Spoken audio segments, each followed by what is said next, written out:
За сайн байцгаана хүүхдүүдээ. Энэ өдрийн мэнд хүргэе.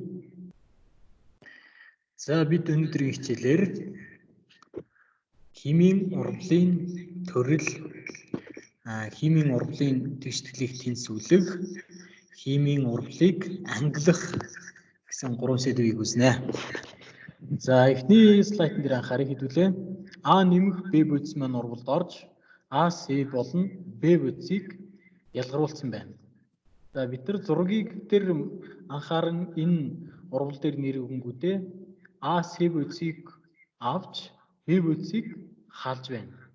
Үүнд бид нар халах гэсэн нэр өгөх боломжтой гэсэн үг. Өөрөөр хэлбэл урвал дээр бид үүнийг халах урвал гэж нэрлэдэг.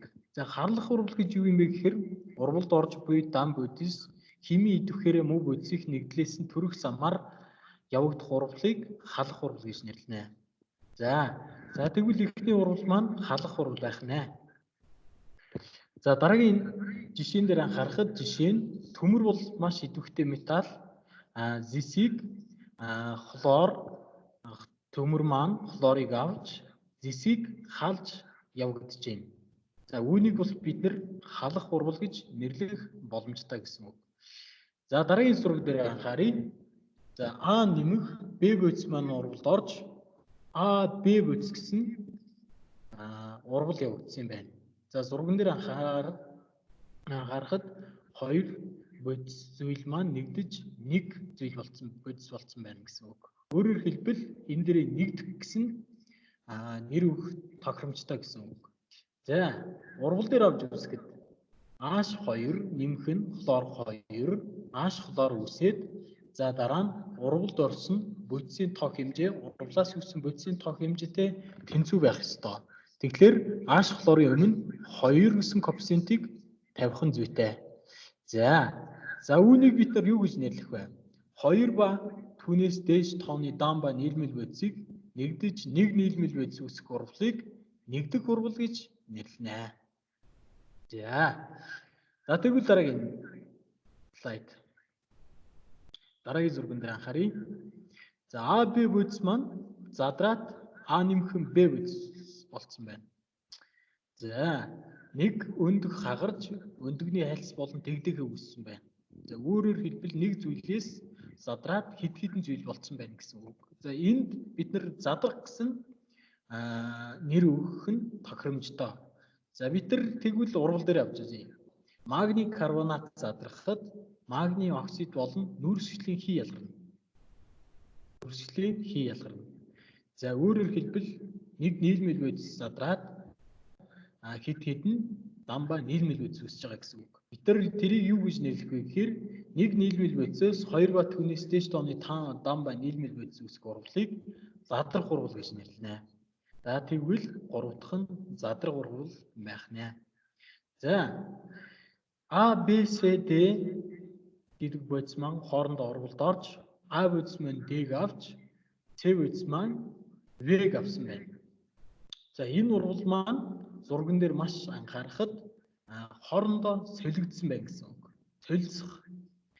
За тэгвэл энэ дээрээ солилцох гэсэн гэдэг үг маань тохиромжтой гэсэн үг. За тэгэхээр урвал дээр авч үзье. Натрийн гидроксид хүрийн хүчтэй урвалд ороход натрийн сульфат дараа нь H2O үүссэн байна. Өөрөөр хэлбэл анион катионтой хоорондоо солилцож байгаа гэсэн үг. За үүнд ямар тодорхойлолт өгөх нь тохиромжтой вэ гэхээр хоёр нийлмэл бодисууд хоорондоо харилцан үйлчилж чи хоёр нийлмэл бодис үүсэх урвалыг солилцох урвал гинэ. За энэ солилцох урвал байх нэ. За хэдүүлээ энэ даалгаврыг хийгээд үзье. За эхний даалгавар дээр анхааръя.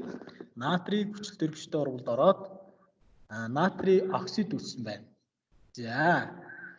За 2 гэдэг коэффициент натрийн оксидын өмнө 2 гэсэн коэффициент гэдэг маань ямар учиртай юм бэ гэхээр хүчил төрөгч O2 гэж бичигдэх учраас хүчил төрөгчийн 2 молекул бүтээгдэхүүн үсэгтээ атом байдлаараа бичигдэнэ. Тийм учраас их бодис дээр 2 хүчил төрөгчийн атом байгаа учраас бүтээгдэхүүн дээр мөн адил 2 байх ёстой. Тийм болохоор натрийн оксидын өмнө 2 гэсэн коэффициентийг бичсэн байгаа. За натригийн Өмнө 4 гэсэн коэффициентийг бичсэн шалтгаан маань юу вэ гэхээр бүтээгдэхүүн дээр нийтдээ 2 коэффициент дараа нь 2 гэсэн индекс нийтдээ 4 натрийн атом байгаа. Тийм болохоор эвхүцийн натрий дээр 4 гэсэн коэффициент тавьж урвалаа тэнцвүүлсэн байгаа. Энэ урвалыг ангилна уу гэсэн даалгавар байна. За энэ урвал мэдээж 2 бодис нэгдэж 1 нийлмэл бодис үүсэж байгаа учраас энэ урвал маань нэгдэх урвал байх нэ. За 2 дугаар урвал дээр анхаарна. Натрий гидроксид нүүрсний хүчтэй урвалд ороод натрийн карбонат болон ус үүснэ. За тэгэхээр натрийн карбонатыг аваад ус төрөгч маань OH гэсэн гидроксид бүлэг авж байгаа учраас хоорондоо солилцож байгаа гэсэн үг. За энэ бол солилцох урвал гинэ. Бүтээгдэхүүн дээр натрийн 2 гэсэн индексээр бичигдсэн учраас натрийн гидроксидын өмнө 2 гэсэн коэффициентийг тавьж байгаа гэсэн үг. За кальций карбонат задраад кальций оксид ба нүүрсгчлийн хий ялгарсан байна. За энэ дээр болохоор нэг нийлмэл бодис задарч хэд хэдэн дан ба нийлмэл бодис үүсэж байгаа учраас үнийг би задрах урвал гэж нэрлэнэ. За энэ бүх атом нь их бодис болон бүтээгдэхүүн бодисын атом тэнцэж байгаа учраас коэффициент шаардлагагүй гэсэн үг. За дараагийн тэгшгэлээр анхаарахад төмөр бол ус төрөгчөөс идэвхтэй буюу дунд зэргийн идэвхтэй металл. За дунд зэргийн идэвхтэй металл төмөр нь ус төрөгчийг халж хлорыг аван урвал явагдсан байна. За ус төрөгчийг халж байгаа учраас үүнийг бид нар халах урвалын төрөлд оруулж болно.